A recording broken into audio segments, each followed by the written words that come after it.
దుబాయ్‌లో ఉన్న ఒక బీచ్ అండ్ పార్క్ చూపిస్తాను పదండి. మేము అలా ట్రావెల్ చేస్తున్నంత సేపు కూడా వర్షం చినుకులుగా పడుతూనే ఉంది. భలే అనిపించిందిలే క్లైమేట్ ఆకాశాన్ని అలా చూస్తుంటే చాలా హ్యాపీ అనిపించింది. బీచ్ దగ్గరలోకి అయితే రింటూ నేను వచ్చేసాం. ఇక్కడ వాతావరణం మాత్రం నెక్స్ట్ లెవెల్ ఉంది. చూస్తున్నట్టయితే చాలా అంటే చాలా హ్యాపీ అనిపించింది మనసుకి. ఇండియా నుంచి వచ్చేసిన తర్వాత కొంచెం బాధగా అనిపించింది కానీ ఈరోజు బీచ్‌లో తిరుగుతుంటే మనసుకు చాలా హ్యాపీగా అనిపించింది. సో, ఇంక అసలు నేను కెమెరాను వదలలేదు. మాట్లాడుతూనే ఉన్నా. అలా మాట్లాడుకుంటూ పిచ్చోల్లా మాట్లాడుతూనే ఉన్నా. చాలా అంటే చాలా, చాలా, చాలా ఎక్కువ హ్యాపీ అనిపించింది బీచ్‌ని చూసిన తర్వాత. ఇండియాలో ఎంత ఫీల్ అయితే ఉంటుందో దానికి డబల్ ఫీల్ ఉంది నాకు ఇక్కడ. ఐ మీన్ చూపిస్తా మొత్తం మీకు.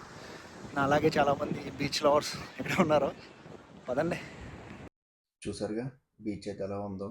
ఆకాశం అయితే కారు మబ్బుతో భలే కెరటాలు ఇక్కడ మన ఇండియాలో పెద్దగా రావు. సో, చిన్న కెరటాలు. ఆ కెరటాలు కూడా మనసుని చాలా ఆనందపరుస్తున్నాయి. నేను దగ్గరికి వెళ్ళి తీశాను వీడియో ఫోన్ తడవకుండా. అది నా కాళ్ళ వరకు వచ్చినా తీద్దాం అనుకున్నాను కానీ మనం ఏదైతే వెయిట్ చేస్తామో అప్పుడు అవి మన దగ్గర రావు. అది రియల్ లైఫ్లో కూడా కరెక్టే. మనం వెయిట్ చేసినప్పుడు అవి కూడా మన దగ్గరికి రావు. మనం వెళ్ళిపోయిన తర్వాత అవి మన వెనకాల వస్తాయి. అదేంటో తెలియదు. ఇదైతే మంజర్ పార్క్ మాట. ఇక్కడ చాలా మటుకు ఫ్యామిలీసే ఉన్నారు. ఐ మీన్ ప్రతి ఒక్కరు కూడా ఫ్యామిలీస్‌తో వచ్చి ఇక్కడ ఫుడ్ ప్రిపేర్ చేసుకుంటున్నారన్నమాట. బీచ్ ఒక పక్క, మరో పక్కేమో ఇలా పార్కు. అసలు చాలా బాగుంది. చాలా అంటే చాలా. మీకు నా కళ్ళు మీకెలా చెప్పాలో తెలియట్లేదు గానీ, చాలా ఫ్యామిలీస్‌తో ప్రతి ఒక్కరు ద బెస్ట్ స్పాట్ అని చెప్పొచ్చు. ఒక ఒక 5, 6 అవర్స్ ఈజీగా టైమ్ పాస్ అయిపోద్ది ఇక్కడ. చాలామంది వాళ్ళ ఫుడ్ తెచ్చుకొని ఇక్కడే ప్రిపేర్ చేసుకొని తింటున్నారు. కొంతమంది అయితే క్యాంపింగ్ వేసుకున్నారు. టెంట్స్ వేసుకున్నారన్నమాట. ఇక్కడ ఎలా అంటే మనం పర్మిషన్ తీసుకొని ఒక టికెట్ పే చేసుకొని పర్మిషన్ తెచ్చుకొని మనం అక్కడ స్టే చేయొచ్చు. ఐ థింక్ ఓవర్ నైట్ కూడా ఇక్కడ ఉండొచ్చు అనుకుంటా.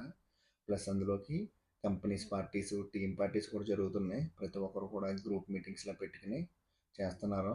ఈ వేలో నడుస్తుంటే నాకు పక్కన ఒక పర్సన్ చేపట్టుకుని నడవాలన్న ఫీల్ కలిగింది. అంటే పక్కన ఎవరు లేరనుకోండి. బాగుంది ఆ ఫీల్ మాత్రం.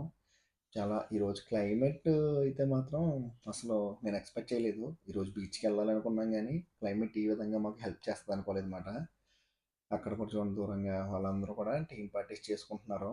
అసలు క్యాంపింగ్, టీమ్ పార్టీస్ ఇవన్నీ బాగున్నాయి. పిల్లలు మాత్రం చక్కగా ఆడుకుంటున్నారు ఎంచక్కా. ఈ మంచి అలసట లేకుండా ఆ బుడ్డది చూడండి మాతో కూడా ఆడింది బాల్ తోటి. కాకపోతే బాగోదనేసి వీడియో తీయలేదు. వీళ్ళు ఆఫీస్ గేమ్స్ ఆడుతున్నారు. బలూన్ గేమ్ ఆడుతున్నారు.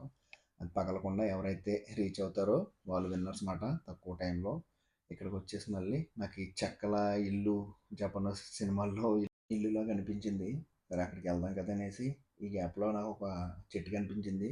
అదైతే నేను బాదం చెట్టు అనుకుంటున్నాను. మరి మీకు అది బాదం చెట్టు అనిపించిందో లేదో కొంచెం కామెంట్ చేసి చెప్పండి. దుబాయ్‌లో బాదం చెట్టు ఏంటా అని కూడా అనుకోవచ్చు. కాకపోతే వెళ్ళాను. బుడ్డోడైతే నేను చూసి వెనక్కి పారిపోయాడు పాపం. పైకి ఎక్కిన తర్వాత లొకేషన్ ఎలా ఉంటుందో మీకు చూపిస్తాను. నాకైతే మాత్రం చాలా బాగా నచ్చింది. ఎందుకంటే ఈరోజు క్లైమేట్ మాత్రం నెక్స్ట్ లెవెల్ ఉందన్నమాట. ఆకాశం, ఆ గ్రీనరీ ఒక రేంజ్లో ఉంది.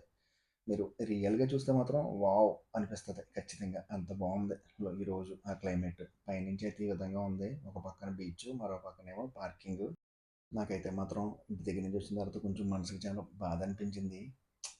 ఇంటి దగ్గర అన్నీ అలా వదిలేసి వచ్చేసానని. కానీ ఈ బీచ్ ఈరోజు ఈ ప్లేస్‌లు చూసిన తర్వాత చాలా హ్యాపీ అనిపించింది మళ్ళీ మనసుకి. ఇంకా అలా లైటింగ్ ఇవి చూసారు కదా! వీటిని జెట్ స్కీలు అంటారు. వాడు మామూలుగా నడపట్లేదు కుర్రగాడు. అయ్య బాబోయ్! అటు ఇటు తిప్పి తిప్పి తిప్పి తిప్పి కొడుతున్నాడు మరి దాన్ని. కానీ ఆ స్పీడ్‌లో పడితే మాత్రం చాలా డేంజర్ తెలుసా? మొత్తం బోన్స్ బ్రేక్ అయిపోతాయి. అంటే మనం రోడ్డు మీద పడితేనే బోన్స్ బ్రేక్ అవుతాయి అనుకుంటాం కానీ వాటర్‌లో కూడా అవుతాయి. సో, ఇంక అలా తిరిగేసి పార్క్ మొత్తం అనిపించింది. ఇంక లైటింగ్ చేంజ్ అవుతుంది కదా అనేసి ఇంకా రిటర్న్ వెళ్ళిపోదాం కదా అనేసి ఫిక్స్ అయ్యాము. సో, ఇంకా వెళ్ళే కొద్దీ జనాలు వస్తూనే ఉన్నారు. వాళ్ళు చేసుకుంటూ ఉంటున్నారు పార్టీలు. నాకు ఈ ప్లేస్ మాత్రం ఒక మెమొరీగా మిగిలిపోద్ది ఇంకా. ఇదైతే మళ్ళీ ఎగ్జిట్ మాట. ఎగ్జిట్‌కి వచ్చేసి ఏదైతే మనం టికెట్స్ తీసుకున్నప్పుడు కౌంటర్ ఫ్రంట్‌కి వచ్చామో అదే ఏరియాకి వచ్చేసాం మళ్ళీ. మళ్ళీ ఇంకో వీడియోతో కలుద్దాం. Signing off. మీ మహేష్ సును.